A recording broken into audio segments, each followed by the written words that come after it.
오늘 본문은 저희가 기도와 관련해서 성도들에게 자주 인용이 되는 유명한 비유입니다. 성도들이 이 본문을 좋아하는 이유는 우리가 이 본문을 읽다 보면 이른바 간청하는 기도, 그래서 기도하는 사람들이 포기하지 않고 끈질기게 기도하면 결국에는 하나님께서 그 기도자의 기도를 다 들어주신다라는 그런 약속의 근거를 바로 이 본문에서 찾기 때문에 이 본문을 많은 성도들이 좋아합니다.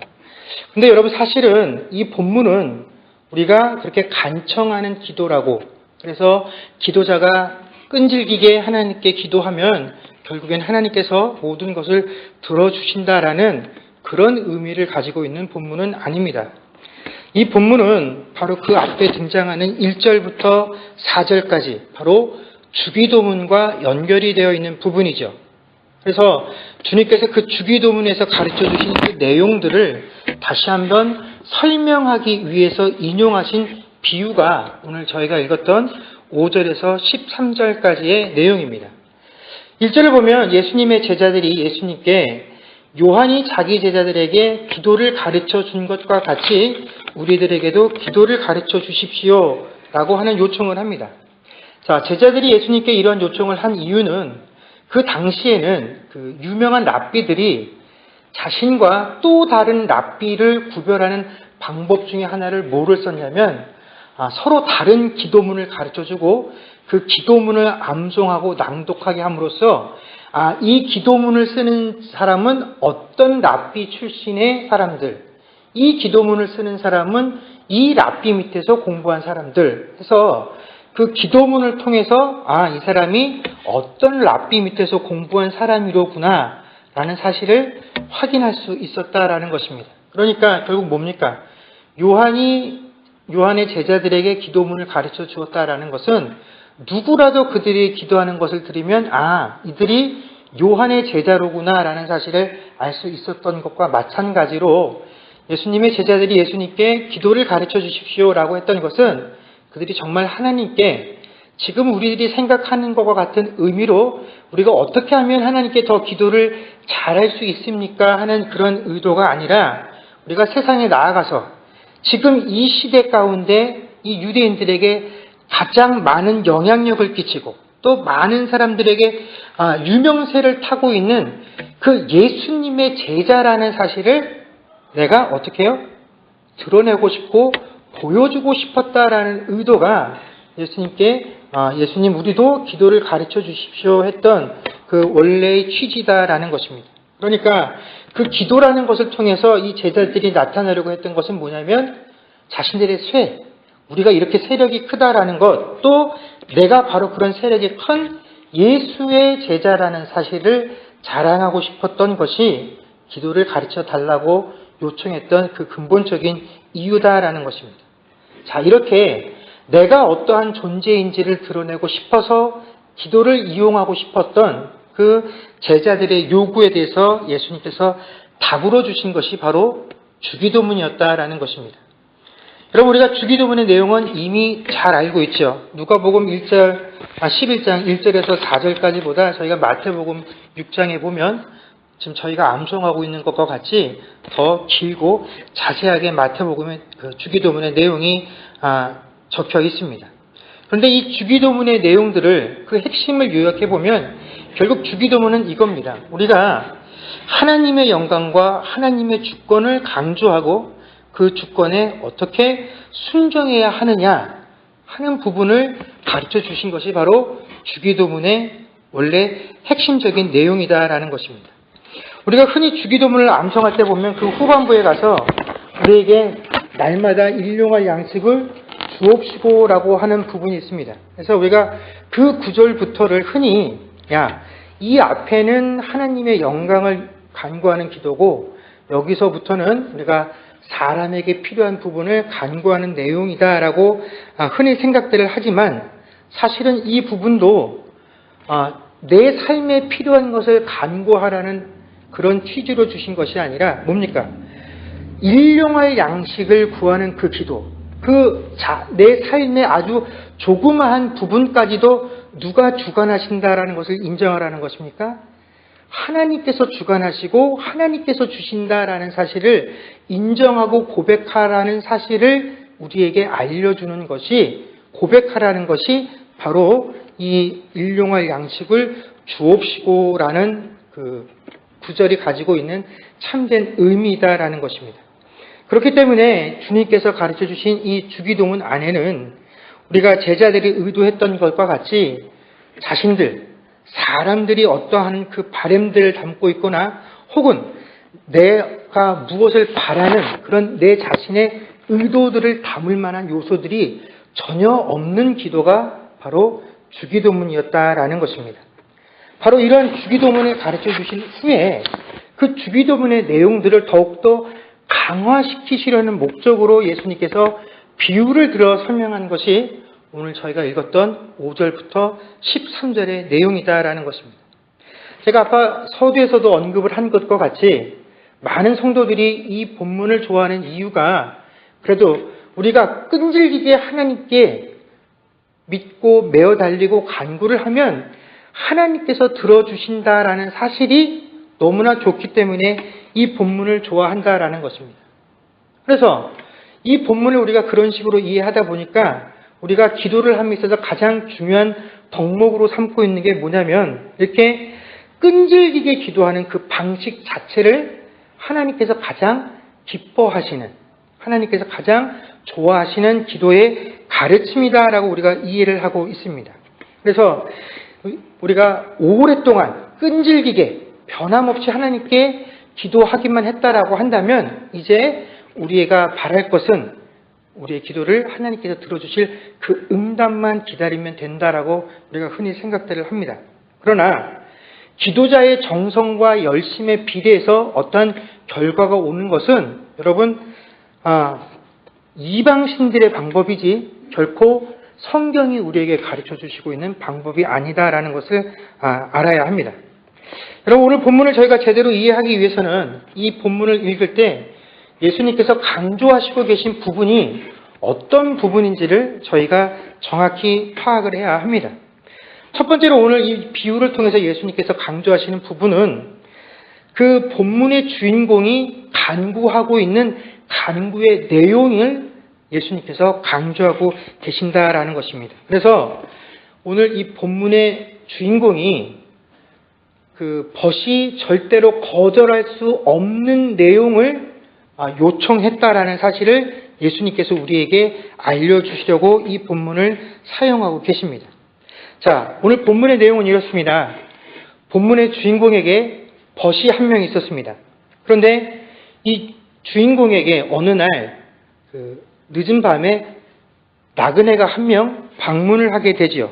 그래서 그 주인공이 갑자기 자신을 찾아온 이 방문객을 대접하기 위해서 자신의 집에는 대접할 것이 없는 관계로 그 친구의 집을 찾아가서 친구에게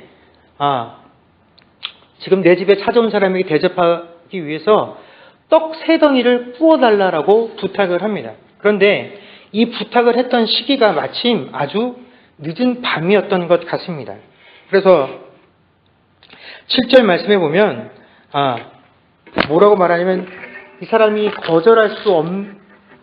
거절하는 이유로 너무 늦어서 문이 닫혔고 아이들과 내가 다 침실에 누웠으니 줄 수 없다라고 할 수도 있을 것이다 라는 그런 뉘앙스가 담겨 있었던 것은 그만큼 늦은 시간에 예상치 못한 시간에 이런 부탁을 받았다라는 것을 강조하려는 것입니다. 그런데 사실 7절에서 예수님께서 말씀하시려는 이 상황은 뭐냐면 거절할 수 없는 상황이다라는 것을 강조하시기 위해서 이 상황을 들어서 설명을 하시는 겁니다. 자, 뭐냐면 7절에서 이런 상황에서 부탁을 받는 것이 부탁을 받은 벗이 내가 너무 늦어서 줄 수 없다고 거절할 수 있겠느냐 하고 반문을 하시는 겁니다.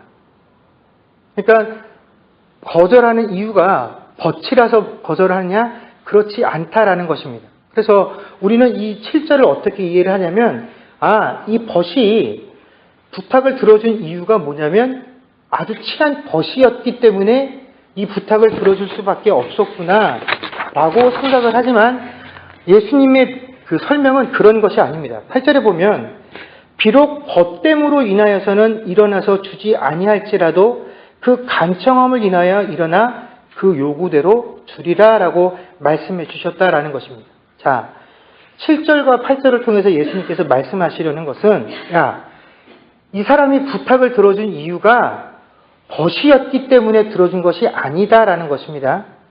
비록 아무리 친한 벗이었다라고 할지라도 이런 상황이 되면 안 들어줄 수도 있어. 그러나 이 사람이 그 늦은 밤에 자기 집 대문을 두들기고 떡 3덩이를 구워달라고 했었던 이 부탁을 들어줄 수밖에 없었던 이유는 친구였기 때문이 아니라 뭐 때문에요? 간청함 때문에 그 요구대로 들어주었다라는 것입니다. 자, 그렇다면 우리에게 중요하게 남는 건 뭐냐면 도대체 이 간청함이라는 게 뭐냐 하는 부분입니다. 우리 성경에는 보면 한글로 간청이라고 번역되어 있는 이 단어는 사실은 이나이데이안이라는 헬라어입니다. 근데 이 헬라어가 가지고 있는 원래 의미는 그 부끄러움이 없는 뻔뻔한 파렴치한이라는 의미입니다. 그러니까 한글 성경에 간청이라고 적혀 있는 것처럼 이게 부탁하는 사람이 간절함을 가지고 절실함을 가지고 뭔가 부탁하는 그런 마음의 상태를 나타내는 것이 아니라 부탁하는 사람이 어떻게 부탁하는 걸 말하는 겁니까? 뻔뻔하게, 파렴치하게, 전혀 부끄러움 없이 부탁하는 태도를 바로 간청함이다라고 이야기를 하는 것입니다.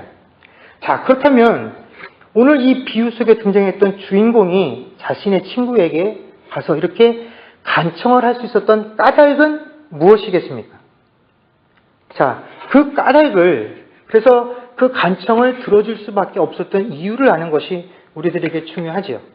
자, 오늘 본문의 주인공이 간청을 했음에도 불구하고 그가 원했던 모든 것을 받을 수 있었던 이유는 그 간구의 내용이 자기 자신을 위한 것이 아니라 남을 위한 것이었기 때문에 그렇다라는 것입니다. 자, 어느 날 갑자기 늦은 밤에 내가 먹을 것이 없어서 친구의 문을 두들겼다라고 한다면 그는 거절당해도 마땅하지만 오늘 그가 늦은 밤 친구 집의 문을 두드린 것은 자신의 것을 위한 것이 아니라 나그네를 위한 것이었기 때문에 그렇다라는 것입니다.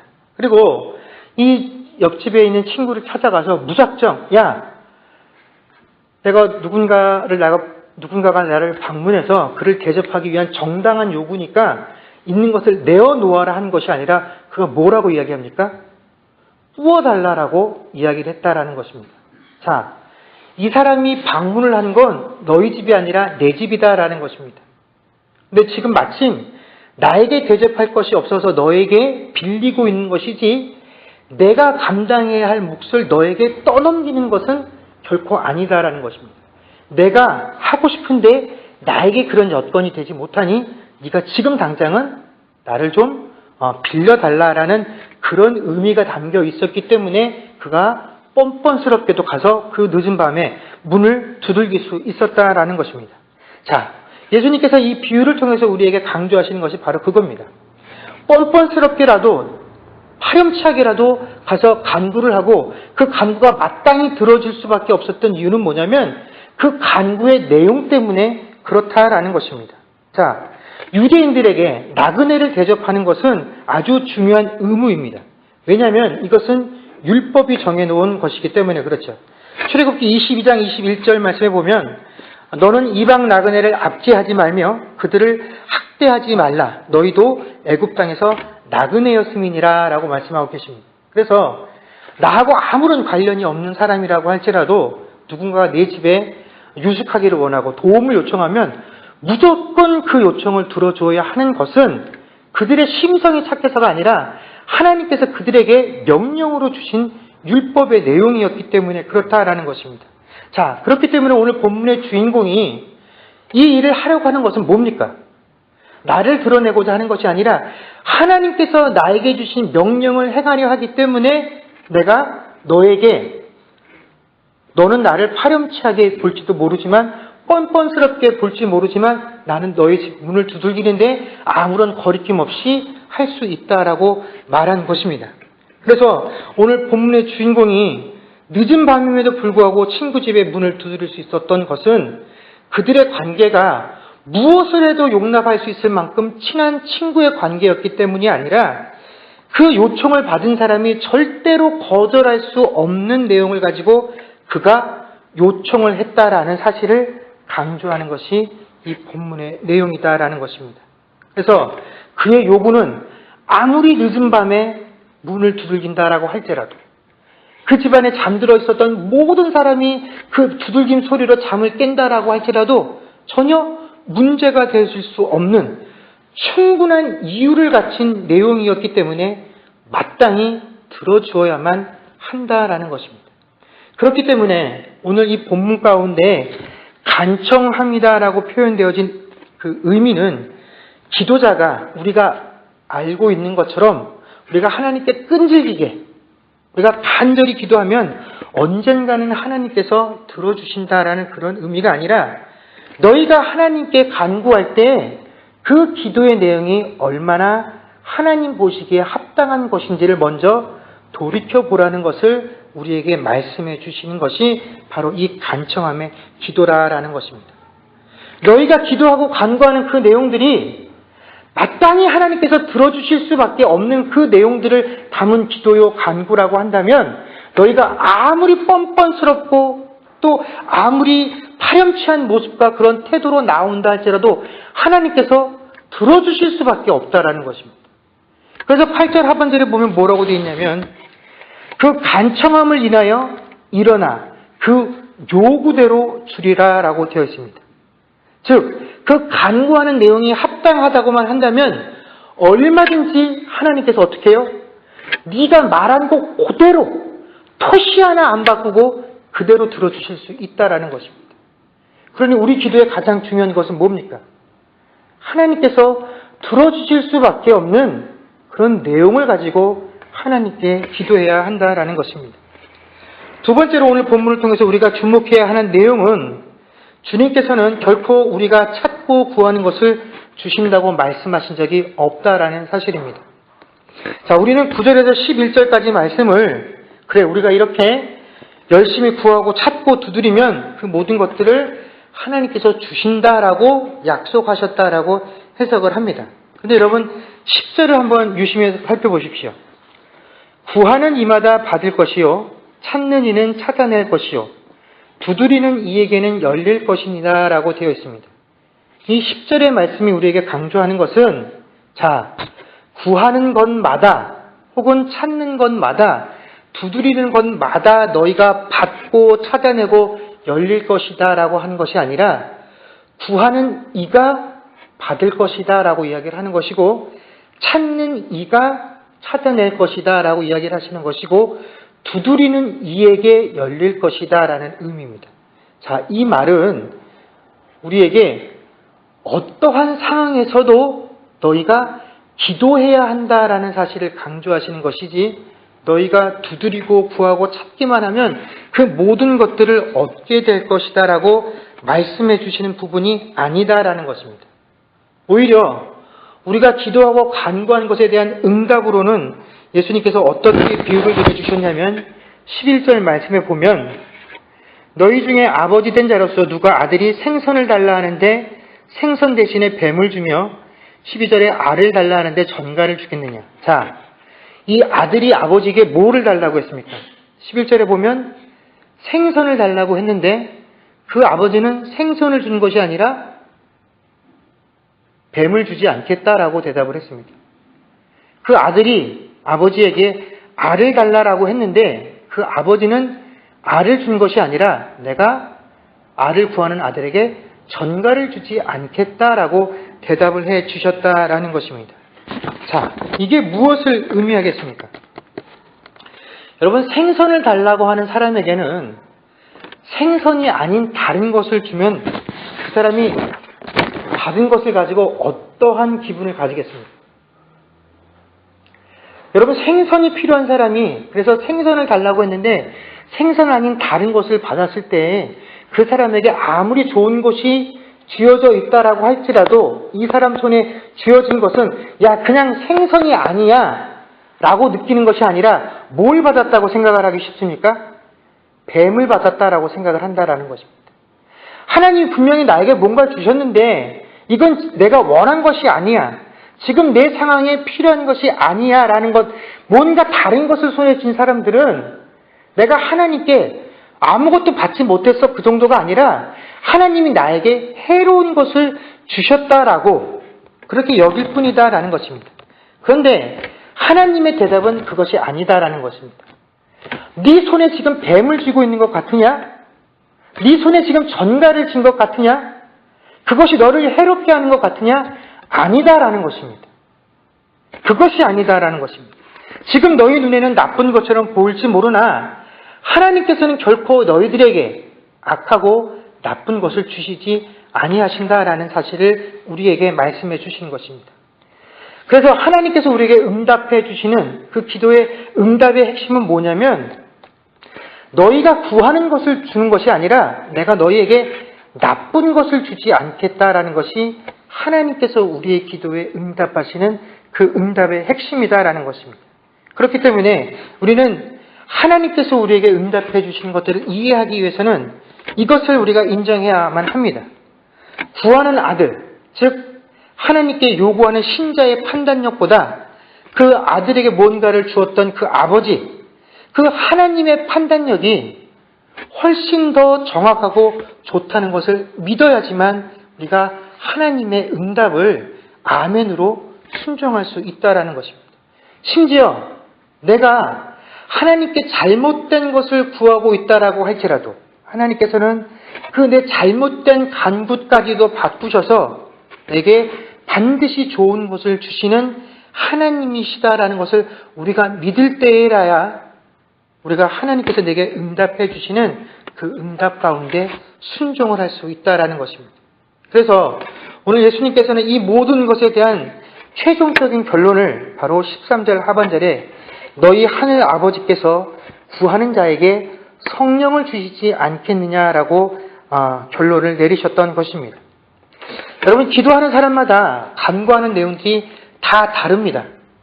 우리가 하나님께 저마다 원하고 바라는 것들이 다 다르죠. 그러나 우리의 서로 다른 그 모든 기도와 간구의 내용들에 대해서 하나님께서 응답해 주시는 그 응답의 내용은 단 한 가지로 동일하다라고 예수님께서 말씀해 주십니다. 그것이 무엇입니까? 바로 성령이다라는 것입니다. 같은 내용을 다루고 있는 마태복음 7장 11절에 보면 이렇게 되어 있습니다. 하늘에 계신 너희 아버지께서 구하는 자에게 좋은 것으로 주시지 않겠느냐. 바로 우리의 모든 간구에 대해서 가장 좋은 것으로 주시지 않겠느냐 하는 그 좋은 것이 무엇입니까? 성령이다라는 것입니다. 자, 우리는 하나님께 기도할 때 기도하는 우리가 이미 내 형편과 처지를 고려해서 지금 나에게 무엇이 가장 좋은지, 무엇이 나에게 가장 합당한 것인지를 다 정하고 하나님께 기도합니다. 그리고 내가 뭔가 하나님께 요구할 때에는 결코 이것이 하나님께 무리한 요구라고 생각하지 않습니다. 하나님과 나와의 관계를 내가 쭉 지금까지 보아와서 내가 이 정도를 요구하고 이 정도를 바라는 것은 결코 잘못된 요구가 아니야. 하나님께서 마땅히 들어주실 수 있는 것이야 라고 하는 그런 확신들을 가지고 하나님께 기도한다라는 것이죠. 그러나 하나님이 우리의 모든 기도와 간구, 우리가 우리의 삶을 판단하고 평가를 내려서 지금 이것들이 내게 가장 좋은 것이다라고 우리가 압축을 하고 선별해서 하나님께 아랜다라고 할지라도 하나님께서 우리의 삶을 바라보면서 내리시는 결론은 단 한 가지라는 것입니다. 그게 가장 좋은 것 같니? 그게 가장 필요하니? 그런데 지금 너에게 가장 좋은 것은, 지금 네 삶에 가장 필요한 것은 성령 하나님이시다라는 겁니다. 그리고 우리에게 그것을 하나님께서 허락을 하신다라는 것입니다. 여러분, 그러나 이미 신자는 이 안에 성령님을 모시고 살아가는 존재들이죠. 그렇기 때문에 이 의미는, 이 구절은 우리가 기도할 때 성령께서 우리 안에 임재하신다라는 의미가 아니라 우리가 기도를 할 때 성령의 인도하심을 받아 기도해야 한다라는 의미가 바로 이 말씀의 의미인 것입니다. 우리가 기도를 행함에 있어서 늘 성령님의 인도하심을 받아야 우리가 기도가 끝난 후에 하나님께서 정말로 이 기도를 통해서 나를 섭리하시고 만지시고 간섭하시고 내게 이러한 결론을 허락해 주셨구나. 우리가 그것을 수납하고 이것이 정말 성령님께서 나를 만지심이로구나 라고 우리가 그것에 순종할 수 있기 때문에 우리가 그 기도를 통해서 성령님의 인도하심을 받는 것이 참으로 중요하다라는 것입니다. 물론 이 말씀이, 이 예수님의 비유가 신자가 이 세상을 살아감에 있어서 그 삶에 필요한 요소들을 하나님께 절대로 아뢰어서는 안 된다라는 그것을 의미하는 것은 아닙니다. 우리는 살아가면서 우리의 삶에 필요한 것들, 우리 삶의 어려움들을 분명히 하나님께 아뢰어야 합니다. 왜냐하면 예수님께서 우리에게 기도와 관련되어서 주시는 모든 교훈의 가장 첫 번째인 전제 조건은 뭐냐면 기도를 할 때, 기도를 하고 있을 때라야만 해당되어질 수 있는 것이지 기도를 하지 않는 자들에게 이 교훈은 아무런 의미가 없다라는 것입니다. 그렇기 때문에 우리는 어떠한 문제와 상황 속에서도 늘 그리고 먼저 하나님께 기도하는 그런 신자들이 되어야 합니다. 그러나 신자는 기도를 함에 있어서 그 기도의 목표가 절대로 자신의 그 육신적인 문제들, 그 문제로부터 해방되어지는 것이 기도의 목표가 되어서는 안 된다라는 것입니다. 그래서는 절대로 성령의 인도하심을 온전히 받을 수 없기 때문에 그렇다라는 것이죠. 그래서 우리는 기도할 때 그 문제를 해결함, 그 모든 과정들, 그 결과들을 하나님께 맡기는 과정들이 필요하다라는 것입니다. 그래서 그 과정 가운데 하나님께서 그 문제들을 어떻게 해결해 가시고 그것들을 나에게 어떻게 복종시켜 가시는지에 대해서 우리가 순종할 때에 여러분 우리가 기도 생활 가운데 성령님의 인도하심들 그리고 그 기도가 끝이 나아졌을 때 결과에 대해서 이것을 성령의 열매다라고 성령의 인도하심의 결과다라고 고백할 수 있다라는 것입니다. 여러분 성령의 열매가 뭡니까? 우리가 잘 아는 것처럼 갈라디아서 5장 20절에서 23절에 보면 성령의 열매들을 사랑과 희락과 화평과 오래 참음과 자비, 양선, 충성, 온유, 절제 이렇게 9가지로 규정을 하고 있습니다. 그리고 뭐라고 말씀하셨냐면 그 22절 처음에 보면 오직 성령의 열매는 하고 이 9가지를 말씀해 주셨다라는 것입니다. 이건 무슨 의미입니까?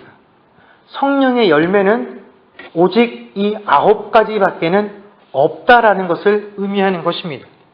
자, 그 외에 다른 것들 우리가 기도 생활들을 통해서 기도를 통해서 아픈 자들이 고침을 받고 문제를 가지고 있었던 사람들이 그 문제를 해결함을 받고 망해가던 사업들이 일어나고 또 도저히 내 아들이 내 자식이 이 대학에 이 사업체에 합격하지 못할 것 같았는데 기도했더니 그 불가능이 가능으로 바뀌었던 이 모든 결과들은 우리가 이것들을 대할 때 이게 정말 하나님이 내 기도에 베풀어 주신 그 하나님의 사랑과 은혜의 결과다라고 내가 자랑하고 싶고 많은 사람들에게 고백하고 싶지만 여러분 그것은 하나님께서 이 땅에 기도하는 많은 사람들에게 베풀어 주시는 그 은혜의 방법들 중에 한 가지이지 여러분 이것은 성령의 열매는 아니다라는 것입니다.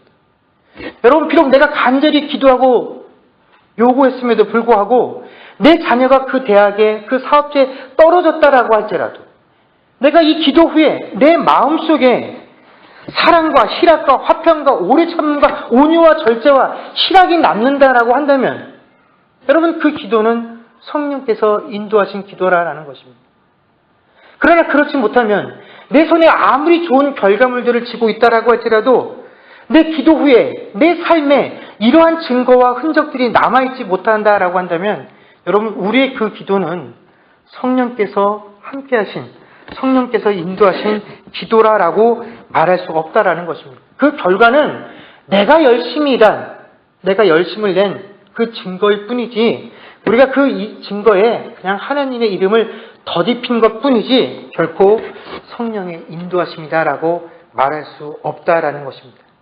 여러분, 사실 성령께서 우리를 인도해 가시는 그 모든 일들을 나중에 결과를 돌이켜 놓고 보면 우리가 한 가지 고백할 수 있는 것은 딱 하나밖에 없습니다. 우리는 늘 하나님께서 하셨습니다라는 것 외에는 고백할 것이 없더라라는 것입니다. 여러분, 거기서 우리가 어떠한 원리를 찾을 수 있겠습니까?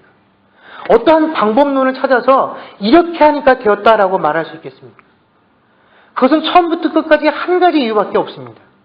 성령께서 하셨기 때문에 이렇게 된 것입니다라는 고백밖에는 있을 수 없다라는 것입니다. 여러분, 우리가 비록 처음에 기도할 때에는 그 발바를 제대로 알지 못하기 때문에 우리의 기도가 때로는 하나님을 안타깝게 하고 하나님께서 들어주실 만한 그런 내용들을 갖지 못한 기도일 수 있습니다. 그러나 그런 순간 속에서도 성령님께서는 우리와 함께 하시면서 우리가 말할 수 없는 탄식으로 하나님께 우리를 대신해 그 기도를 들으시는 분이 바로 성령 하나님이시다라는 것입니다. 그리고 우리가 그 과정들을 통해서 우리는 하나님께서 들어주실 수밖에 없는 그 기도를 하는 자들로 변화되게 되고 결국 우리의 기도는 하나님의 우리에게 허락하신 그 결과들을 순종하는 자들로 변화받게 된다라는 것입니다. 그래서 우리가 하나님께서 그 기도의 시간들을 통해서 나에게 어떻게 섭리하셨는지를 알고 난 이후에 그 하나님의 섭리하심 가운데 순종함을 통하여 우리는 나도 모르는 사이에 이 땅 가운데서 하나님께서 계획하셨던 것들을 이루어내는 도구로 살아가는 그런 삶을 살게 되어 있다라는 것입니다. 이것이 성령의 인도함을 받아 기도하는 자들이 누릴 수 있는 기쁨이요 특권이다라는 것입니다. 여러분, 오늘 이 자리에 함께 모여 예수님께서 우리에게 가르쳐 주셨던 그 기도의 내용들이 무엇인지를 배운 우리들, 여러분, 우리 모두가 이 말씀들을 붙잡고 하나님께 기도할 때 그 기도의 응답으로 성령 하나님을 체험할 수 있는 저와 여러분들이 될 수 있기를 주의 이름으로 간절히 축원합니다. 기도하겠습니다.